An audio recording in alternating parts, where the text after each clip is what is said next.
Hey all, welcome back to Doug's Cars. Very special episode today. I'm here with a buddy. We're going to go check out this tractor museum in Southside, Virginia. It's about 30 miles south of Richmond in Colonial Heights. So I've never been to a tractor museum.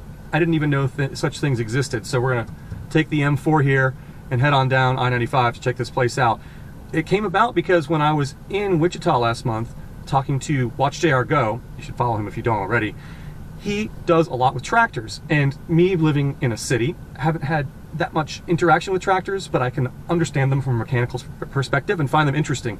So through those conversations I had with him, I happened to bring up that there's a tractor museum here in town, and he goes, you've got to go check it out. So today, finally, a month later, I'm making the trek down there. Stay tuned, this could be really cool.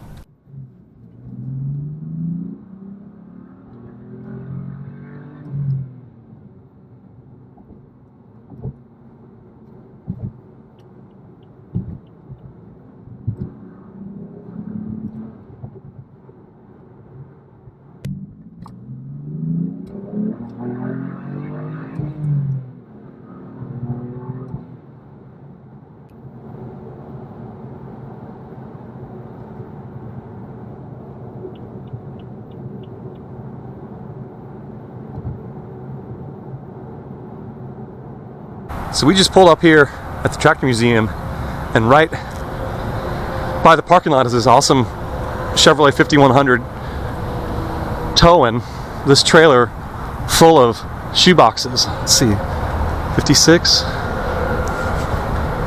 Wow, this is really cool. That is some rust. Those Bel Airs have seen better days. And anybody need any wires? Man, this is cool. Just having these live on like this, these are never going to be restored. I mean, you can see right up inside that one. See the seats. This is cool. This is really cool. This right here makes it all worthwhile coming down here. This is really cool. Plus, I guess the guy driving might have to get a new license. I don't think he can see too well anymore. Rusty metal. Not what we came here for, but really neat to see.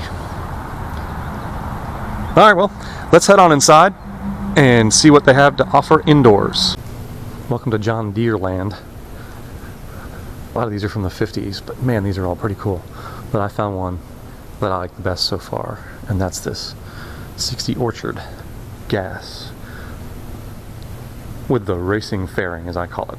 I'm sure there's an actual reason for that that's not racing, but to me that's really cool. Can you imagine sitting here having the protection of that screen and fairing, and then just very 50s the fender skirts. I really like that one. Unfortunately, not being a tractor guy, I don't know a ton about these. So if you know what these are and you're watching this, please comment below and let me know what they are, and let me know if you want to see any of these again, because I'll totally come back here. This place is fantastic. This is just one of the rows of John Deere. There's tons of stuff here, and he's adding another 35,000 square feet so they can put some more cars and trucks in here. Here's the other row of the Deere. It's just green and yellow as far as the eye can see. It's just fantastic. This one has power steering. I guess you'd kind of want it to move those great big front tires. Oh, hey look, another one with the racing fairing. It's a 58 620 Orchard 2-cylinder. Very cool.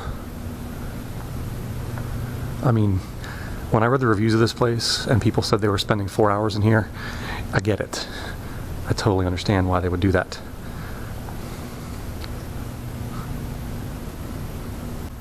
In addition to all those sweet tractors, they've got another room here that's just full of big rigs, all nicely restored. A lot of them seem to have their original nomenclature on them. So I don't know if, you know, like this started life working in Charlotte Courthouse, Virginia or not, but I don't doubt it. This is awesome.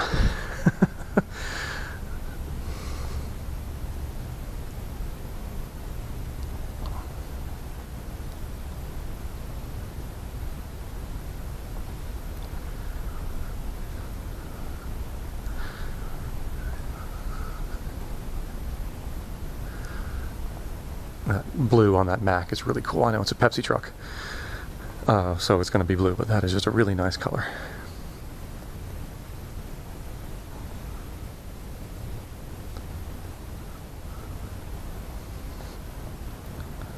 Man, when I was a kid, I would have stayed here all day long looking at this stuff. This is interesting.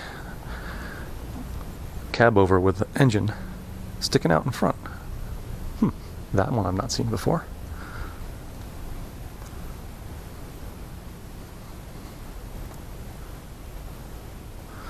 Hopefully this isn't like that Stephen King movie where everything comes to life and, you know, tries to kill everybody, because I don't think I'd stand much of a chance right now. Although the AC/DC soundtrack was quite fantastic, and the scenes from Wilmington, North Carolina where it was filmed were also nice, but yeah, I don't think it would turn out too well for me right now. Let's go back and take a look at some more tractors. Well, here's a 40C with swamp tracks. What they call those wooden blocks attached to the tracks. Definitely have never seen one of these before. But that is cool. At first I thought it might be for going on ice or something, but it makes sense that you'd want to spread the load out on soft soil, soft wet soil. Very cool. But I do have one that lets you sit on here by the gift shop, which is really cool. It's obviously a John Deere. You can't ever mistake, even me, anything other than this paint scheme for being John Deere. But it's not with the other John Deeres. So we're on the other side of the building. This side of the building has all kinds of other fun stuff here. Let's take a look at some of these, shall we? They've got a lot of this Minneapolis Moline brand here that made that enclosed cab car-like one. But I was looking over here where a lot of the cases are, and there's another one with fender skirts, and I'm sorry, the ones with the fender skirts and the cowling just seem really cool to me. And again, if you know why these were made, let me know. Obviously they're going to keep things from flying around and maybe contaminating things, but if you have an idea as to what the point of these was, please leave me a comment below, because I honestly don't know. This is all new to me. I'm learning all this today and really enjoying learning about it. So please drop me a note. Let me know what these are for. If you've had any of these or used any of these, let me know. Although a lot of them are pretty old, so I'm guessing too many people watching this use these, but they're just really neat. This one just really takes the cake for me. It really does. There's a lot of Oliver tractors here. They even have their neon sign. Unfortunately for me, when I see the name Oliver, I hear it in Richard Hammond's voice, Oliver! So every one of these in my brain is saying, Oliver! But interesting that they went with the same color scheme, albeit a slightly darker green, as compared to the John Deeres that are over here. And of course, I think everybody knows the Farmalls. Everybody knows by now that I love these kind, and they went with the standard red. You can just see from here the sea of green that is all those rows of John Deere. I've already walked down them and I've already shared them with you, but what an amazing sight to see all of those. And then over here you've got orange and red. It's just really cool the way that things are arranged here, obviously by manufacturer, but can highly recommend coming here. You definitely, if you're in the area, or if you're just a huge tractor fan and you happen to be on the East Coast, make this a priority. It's only $10 to get in. It's worth every cent. You could spend hours in here, especially if you know what these are. You can spend hours in here going over the details. Everything is restored to the highest standards, and there's no way these came out of the factory looking like this. That said, they're all done, in my opinion, accurately. They have the proper decals on them. They have the proper information sheets on them. Anything that would have come on the tractor from the factory is still on there. I mean, look at this information sheet here, still there. And I just don't know where else you would find a collection like this. And this guy has amassed a superb collection. He's expanding into more trucks and cars too, which to me just makes it even more of a draw, because obviously that's my level of interest. But please come by. They also got a barbecue place over there at the Firestone sign, and I think might be heading over there to grab a bite to eat. Well, everybody, thanks so much for watching. This has just been a fantastic afternoon. I totally recommend coming out here.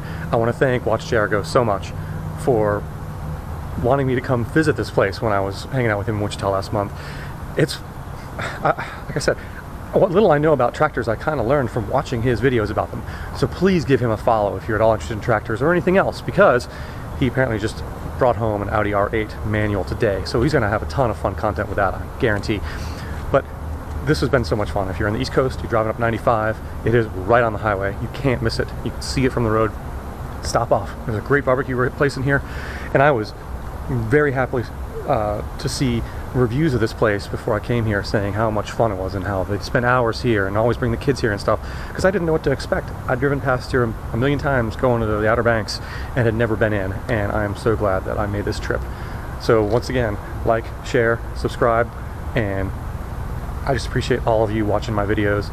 And once again, special thanks to WatchJRGo. I'm very glad that he said I should come here, because I learned a lot today and had a great time. Thanks for watching.